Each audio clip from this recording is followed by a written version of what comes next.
Assalamualaikum warahmatullahi wabarakatuh. Bismillahirrahmanirrahim. Hamdan wa salaman wa ba'du. Alhamdulillah, pada hari ini, hari Selasa, tanggal 11 Juli 2023, kami bersama pengurus Pusat Pengembangan Kampung SDGs Indonesia atau PPKSI dan juga pengurus OPOP. OPOP itu One Pesantren One Product. OPOP Jember. Di sini ada Mas Imron, ada Kiai Haji Siratal Mustaqim, ada Kiai Bukhari. Nah, kami memang sengaja membawa tim ke Pondok Pesantren Nurul Qarnain, Balad Baru, Sukowono, Jember untuk melihat pembuangan sampah yang ada di Pondok Pesantren Nurul Qarnain ini. Nah, sekarang kita akan mendengarkan penjelasan supaya sampah-sampah yang ada di Pondok Pesantren ini manfaat. Jadi tidak hanya dipisahkan sampah plastik atau botol plastiknya, tapi kita bisa memisahkan sampah-sampah organik atau sampah-sampah dapur supaya menjadi sesuatu yang bermanfaat untuk tanaman, untuk lingkungan, dan juga bermanfaat dari sisi ekonomi. Nah, oleh karena itu kami persilahkan kepada Mas Imron untuk memberikan penjelasan, karena sementara ini di Pondok Pesantren Nurul Qarnain sampah-sampah selain dari botol plastik itu dibakar gitu. Ya. Nah, dibakar. Nah, artinya pembakaran ini juga tidak bagus kalau terlalu banyak, karena ini menimbulkan polusi. Nah, padahal kita di Indonesia ini khususnya sudah direncanakan tahun 2060 harus zero emission.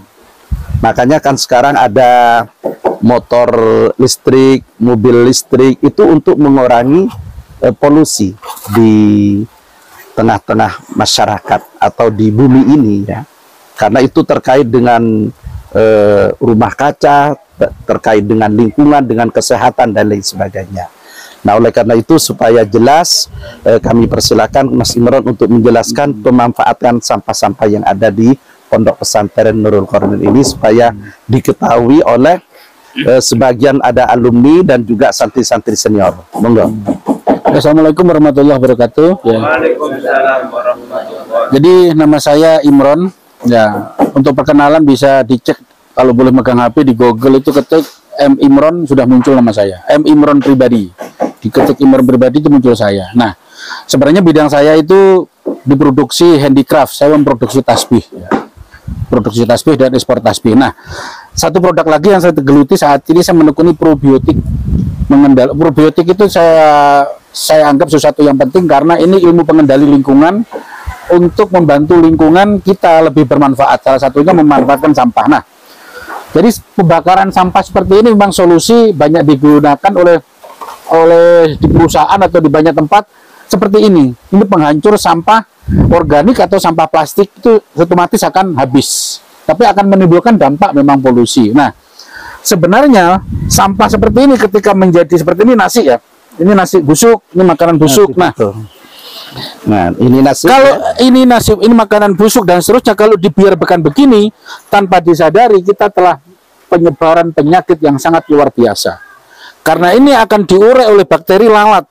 Lalat ini adalah bakteri jahat, bakteri patogen, bakteri penyakit penyebabnya.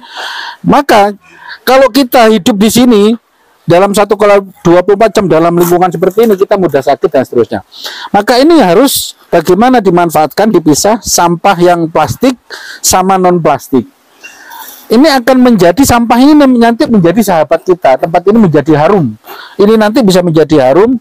Alangkah baiknya itu tidak dibakar, karena nanti bisa menjadi pupuk dan bisa nilainya ini jutaan. Saya ambil contoh di Mojokerto, itu boleh diketik di Google, ada namanya Pondok Al Azhar, omsetnya puluhan miliar per bulan dari sampah. Karena santrinya kalau nggak salah itu ya mungkin banyak akan di sini, hanya beberapa ribu saja. Iya. Tetapi dari limbahnya itu per bulan lebih dari 1 miliar. Sampah ini dikumpulkan, cara mengumpulkan paling efektif, paling mudah, beli tong plastik yang ada tutupnya, setelah dipisah dimasukkan di tong-tong itu. Nah, setelah di dalam tong itu nanti dicari difermentasi. Fermentasi paling gampang itu Yakult, gula merah atau tetes tebu ditambah namanya FML, atau FML itu tetes dari micin atau dari Yakult atau gula merah, itu sudah menjadi fermentasi. Ditambah tetes, maka aromanya sampah ini nanti harum. Setelah dalam 3 hari menjadi harum. Ketika sudah diurai, nanti walaupun yang bagus itu dibeli chopper, dihancurkan dulu di mesin penepung, ditepung, dihancurkan. Tapi kalau tidak usah, langsung seperti ini dimasukkan di trim-trim sebanyak mungkin, dimasukkan sampah, dikasih cairan fermentasi, maka akan terjadi ramuan menjadi harum. Nah, sampah ini nanti bisa menjadi pupuk, menjadi pupuk pertanian. Ketika dijadikan sampah ini menjadi bahan asam amino seperti kayak tadi, itu bisa menjadi bahan itu diperbanyak. Jadi ini kalau menjadikan asam amino dari sampah yang sudah busuk, kemudian ditambah cairan lagi, kemudian direbus, nah itu menjadi pupuk yang sangat luar biasa. Karena telah dijadikan asam, dirubah dari sampah ini menjadi asam amino. Jadi nggak perlu beli pupuk sebenarnya, petani nggak perlu. Dengan mengelola sampah limbah dapur kalau banyak, ini difermentasi, dan kemudian dijadikan asam amino. Direbus pakai apa? Pakai terasi, pakai micin, pakai masako, dan tidak perlu ikan lagi karena sudah ada ikan. Kemudian direbus. Setelah direbus, didiamkan sampai 1 minggu, maka terjadi proses asam amino. Asam amino itu sangat baik untuk pupuk. Nah, ditambah air leri atau air kelapa, itu akan lebih terjadi fermentasi yang sangat bagus lagi. Itu bisa untuk tanaman-tanaman semuanya akan subur. Itu kalau mau dijadikan pupuk.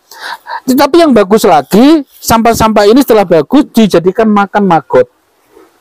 Maka sampah ini akan diurai oleh maggot menjadi kotoran.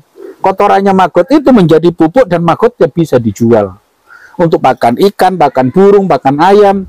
Nah, itu per kilo antara 5.000 sampai 12.000. Paling jatuh harga itu 5.000 atau 6.000 paling jatuh per kilonya. Jadi kalau sampah sebanyak ini nanti bisa menghasilkan maggot 1 bulan, semaggot itu 12 hari panen, itu bisa 1 ton. Berarti kan 5 juta dibuang dalam 10 hari. Itu bisa dijual 5 juta. Pembelinya sudah banyak ya. Pembelinya banyak. Dan alangkah baiknya ketika ini punya maggot banyak, dikasih makan lele. Nah, ketika dikasih makan lele, kotorannya maggot dicampur, maka setelah air itu nanti air lelenya itu jangan dibuang, ditaruh kolam besar, di kolam lele 1, 2, 3 di pembuangan akhirnya ditaruh di sana. Itu akan menjadi pupuk organik yang sangat bagus. Setelah dicampur air-air ini, kotorannya ini, itu akan menjadi pupuk. Nah, sehingga untuk pupuk pertanian nggak perlu beli pupuk lagi, sudah menjadi pupuk organik. Kita untung 3, untung dari maggotnya, untung dari lelenya, dan airnya tadi itu untuk sudah mengandung pupuk dan pelebat buah. Kalau mau dijadikan pelebat buah, air lelenya tadi itu diambil, umpama melebatkan durian, tinggal ngambil buah-buah durian. Buahnya durian, kulitnya semuanya itu dicampur dengan cairan lele tadi, itu difermentasi lagi. Nah, itu untuk menjadi pelebat buah. Anggur sama, tinggal mencari anggur-anggur busuk, anggur yang difermentasi lagi menjadi pupuknya anggur. Padi sama juga, tinggal mencari sekem, bekatul. Dicampur bekatul kan? Campurkan bekatul, itu digodok, direbus, maka akan menjadi pupuk sawah yang sangat bagus untuk penyubur tanaman. Nah, tergantung kita mau kelapa, sama, dikasih sepet, batok, kulit kelapa dihancurkan, dicampur itu untuk tanaman kelapa. Dan semuanya buah, tergantung buahnya apa dulu. Mau nanas, mau jeruk, mau apa saja bisa ya. Mudah kan? Ini belum banyak di. Nah, ini belum banyak diketahui oleh masyarakat. Masyarakat tergantung sama pupuk. Dan nanti para santri pakai teori ini menjadi miliarder bisa. Pulang ke rumah, nggak perlu pekerjaan, nggak perlu apa, ya sudah aja kita ngajar di masyarakat, kita menjadi ustadz, mengajar di masyarakat, hidup dari ini cukup. Dengan mengelola sampah, kalau kurang sampah ini, di rumah saya itu daun-daunan, bikin saya nggak ada sampah, daun jati, daun apa saja di sekitar kita, itu saya fermentasi, saya kasih pakan maggot.